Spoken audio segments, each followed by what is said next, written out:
Le problème à avoir un titre comme Banger, c'est que c'est à double tranchant.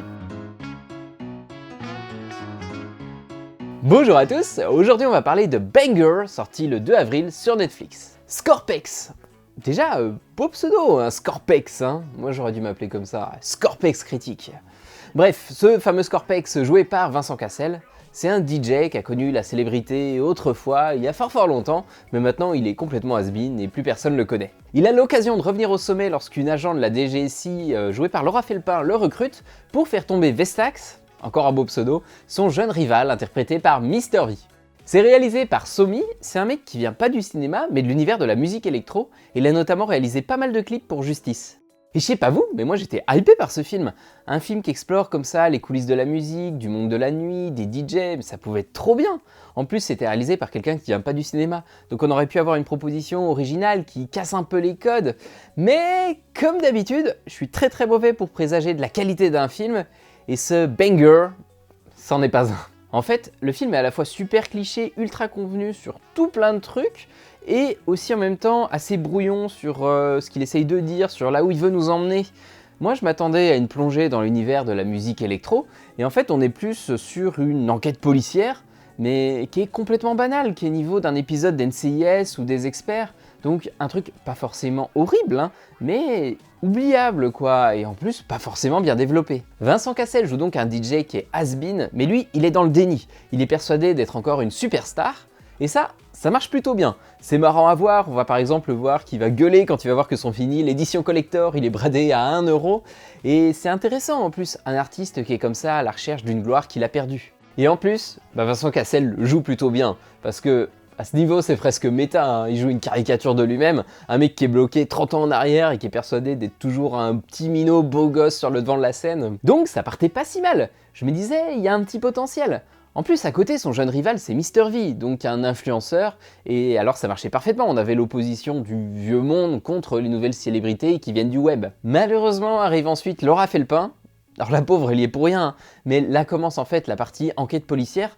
Vincent Cassel va devoir infiltrer une mafia d'Europe de l'Est qui met au point une nouvelle drogue, et donc là, le film se transforme en film policier, super chiant et ultra cliché en plus. Et à partir de ce moment-là, les personnages sont complètement oubliés. Mr V, Laura Felpin, ils auront le droit à aucun développement.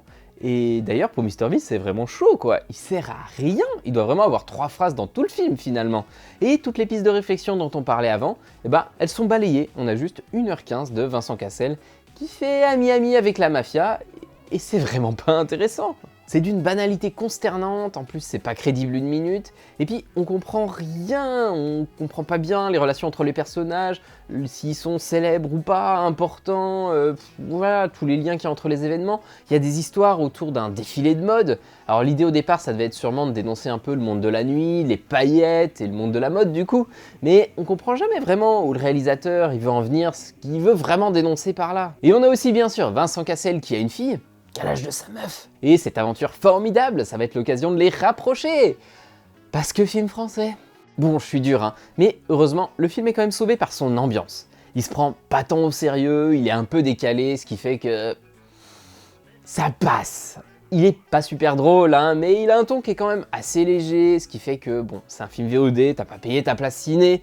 Si les planètes sont bien alignées, t'es dans un bon mood, tu peux te dire... Ok, ça se regarde. Ah, et il y a aussi quelques guests, alors je vous dis pas qui, je vous garde la surprise, mais ça mène un petit peu de fraîcheur, un peu de film au fun, non, de fun au film, et il en a bien besoin. Et voilà, j'ai pas grand chose d'autre à vous dire sur Banger. Je pense que le réalisateur voulait au départ faire une satire de son univers, se moquer de sa génération, se moquer du monde de la nuit, de l'électro et de la mode, toutes des choses qui lui tiennent à cœur dans les milieux dans lesquels il a évolué, mais ce film se prend les pieds dans le tapis, notamment à cause de son enquête policière qui est pas du tout inspirée, ce qui nous donne un film qui est pas très intéressant, qui est super brouillon, et dans lequel on a quand même bien du mal à comprendre ce que le réal a voulu nous dire. Il y a quand même quelques scènes un peu fun, décalées, qui fonctionnent, et il y a le générique de fin aussi, qui est très sympa, ça c'est vrai. Mais bon, si vous voulez mon avis, ça mérite pas forcément 1h30 de votre temps. Et voilà, je m'arrête là pour Banger. Si vous avez vu le film, n'hésitez pas à me dire ce que vous en avez pensé, si vous y avez vu de l'intérêt ou si vous êtes un peu déçu, dubitatif comme moi. Merci beaucoup d'avoir regardé cette vidéo, j'espère qu'elle vous a intéressé. Allez au cinéma et mangez des pizzas!